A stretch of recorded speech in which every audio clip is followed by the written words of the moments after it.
We do 15, we've allowed, but Ronnie Oh. did his in less than 15.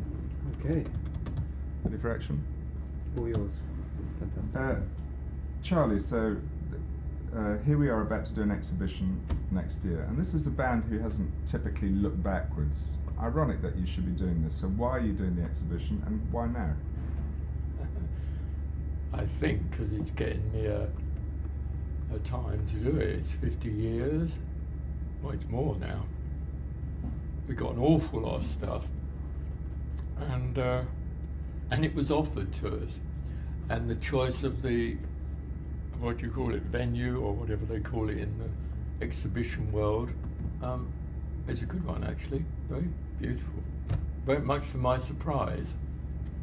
So the Saatchi Gallery, ironically, is on the King's Road, just around the corner from where Very Brian... strange, because it's a very sophisticated space, as we call it in architecture. But and I've never seen it really, except when I went there to think where we've had many a fun moment on the King's Road. You mean? Yeah. So how was that all those times ago? And you remember that era and that period, and how ironic is it that you're coming back to do your life story 50 years later? I think it's very well chosen. The first time I played, no it isn't. Okay, the first time I played with the Rolling Stones with Bill Wyman, I think this is right, it was in the King's Road, World's End, Edith Grove. I used to stay with Mick and Keith and Brian there in Edith Grove, and the King's Road is sort of synonymous with that group, that revolution, as they call it, in downgrading men's clothing. Although I wasn't much of a thing along there, it still is. I mean, I'm in the King's Road a lot in London. It's very much part of where we live. I mean, Mick's near there. I don't know why it should be that. You'd think it'd be, I don't know, Pall Mall or Mayfair for me, German Street, but it's not. It's the King's Road. It's quite lively. It's a bit of a high street now. In those days, it was a bit different. Anyway. In all the projects. Sorry. Okay, You can hold this up, can't you? If I ramble on, it's a bit difficult. Okay. Yep. In all the projects that the Rolling Stones do, whether it's stage sets or album designs or websites, you're always very involved, and particularly you and Mick. How involved are you and all of the band in the exhibition, the curation of it, what you choose, etc., etc.? I think it's me and Mick again, I think, to be honest. And I think it's very important that we get it right. It's quite... If we're going to give Mick something to worry about, that will be it. It should be right. And unfortunately, it's not like an album cover or anything that you can put, you can get a guy to mock it up, or you can put it on your computer screen and see it and go, no, it should be red. You're dealing with, I don't know, is it 8 spaces or whatever? Rooms, large. So if one's wrong, it's quite a thing to, so we kind of, along with you, Patrick, have got to get it right, haven't we, really? I don't mean dead right, but quite near. We don't have a lot of room for saying, no, I want it rounder. So in come the carpenters, I mean, it's a bit more difficult than that. And somehow you have to fit 50 years, 5 decades of stuff in there. What can we expect? How might the exhibition be seen by the public? Well, I hope it'll be 5 things leading on to now, Why don't you say something about the fact that, that we're actually dividing it up into galleries? In other words, we've got different, there's the recording, there's the live, there's the style of this. So if I ask that question again, what sort of form might the exhibition take, and how can you choose what goes in this thing and what you leave out? An impossible task. It's pretty impossible, but we're going to divide it into various sections. beginning, the live stuff, studio, design, merchandise. I mean, it's quite a lot to get in there, even though it's a huge space and all that, but to get it all in there, and you're bound to miss something out. What about things that you've kept yourself? Have you Me? kept stuff from childhood? Are you a hoarder, Charlie? I'm very much, I'm a collector.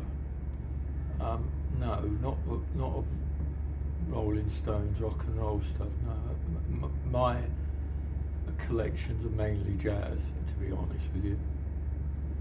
Blooming jazz, as my wife calls it. Yes, so they're all, I mean, I've got more Louis Armstrong stuff than I have Rolling Stones. What about stuff from your childhood, you know, photographs and stuff? No, I that don't you have had? any photographs. Sherry's got one in the office of when I was 12 or something, playing. No, I don't have any. I think my sister's got those things. And I don't really have anything like that. I have lots of clothes that I still wear from 30 odd years ago, but I don't have many from my childhood or many things. I have all my record collection, so which is a jazz sort of orientated thing. So I have all that, and adding to, and most, I'm trying to think. Drums I have, obviously. Clothes, obviously, important part of your life, an important part of the stage clothes, maybe not so much for you. Well, I'm limited in, well, I'm not limited. You know, the days of playing in a suit are over, and it's also bloody uncomfortable. And so, you know, and you're sitting down, and I don't really have time to change a shirt or anything, if you might have noticed. I mean, there's hardly any time to do anything up there. In fact, it's quite a struggle to get the top off a bottle of water before the count for the next one. So it's it limits your costume, I suppose you'd call it. But fortunately, the band themselves, the rest of them, have kept up with things. Mick particularly has incredible stage costumes. Well, the stuff that you used to wear off stage, and I'm thinking particularly that earlier time, you know, when you had this kind of anti-hero image, and how contrived was that? Was that just a natural progression of your lives and your success, or was that something that you thought about? I think that was Andrew dreamt up. You think, well, I don't know. Maybe I've always been a stroppy, angry young man, but no, it's never been something. And I've always dressed like I used to when I went to see Georgie Fame when I was 16, which is a 3-button suit, smaller, you know. I was without the bouffant haircut, I was an early mod. You know, I mean, I used to listen to modern jazz. I'd go to clubs and hear that. I was never, you know, anything. I mean, Keith really played Elvis properly for me. I was never into Elvis or anything.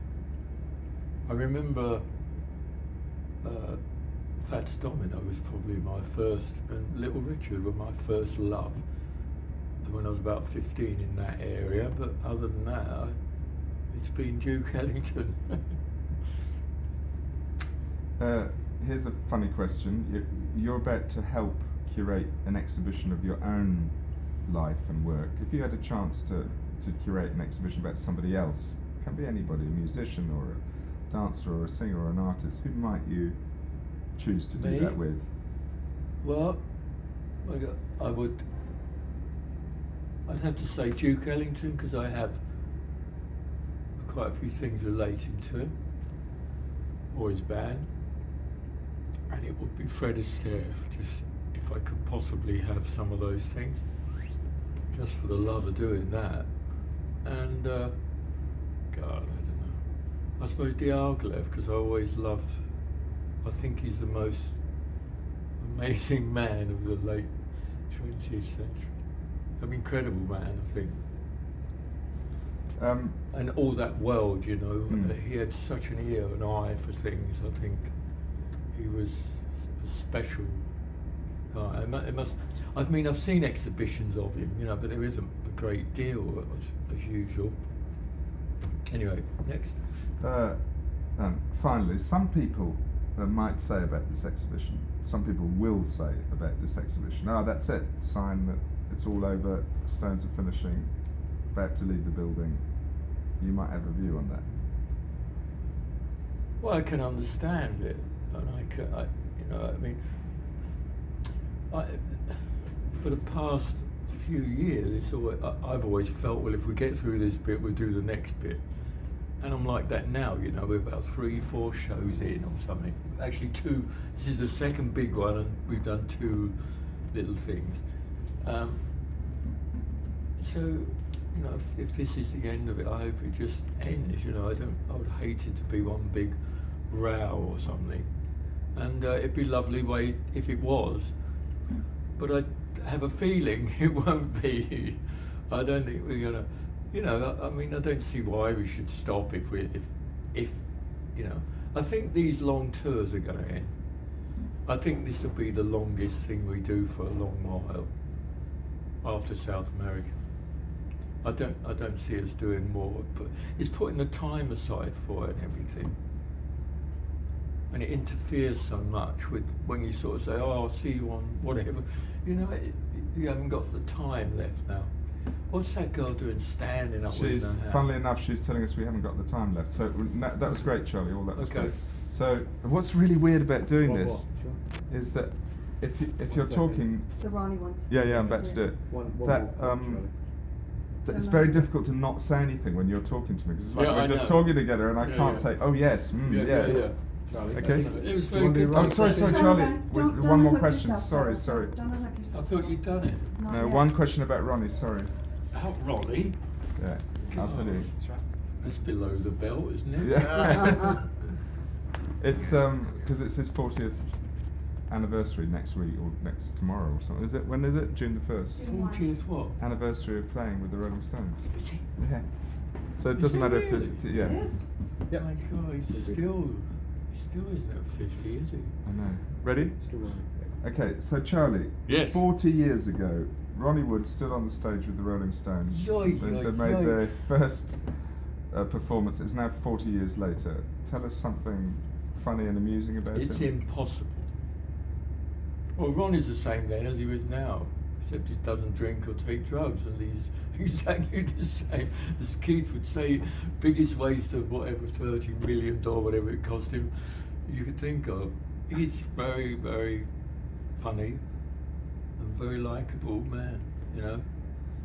And he's very good in the band, because he's like Brian type of player. What I mean by that is he adapts and does things and fills in, and he's a very good band guy. And also, I assume he's a friend of yours. You've known him for 40 years, big part of your life. He must mean something to you. I mean, yeah, he's Ronnie. Most people that meet and know Ronnie, it's Ronnie.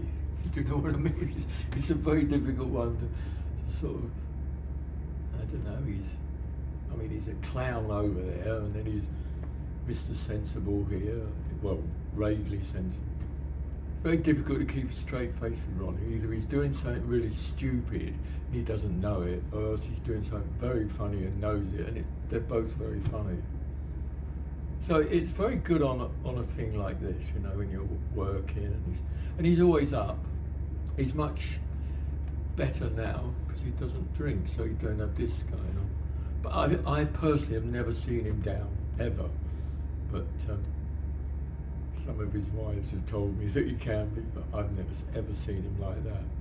But he's a very up person and very fun to be around. Good. And now you can unhook. And we're sacking him, aren't we? Yes, that's it. It's over. 40 years. Poof.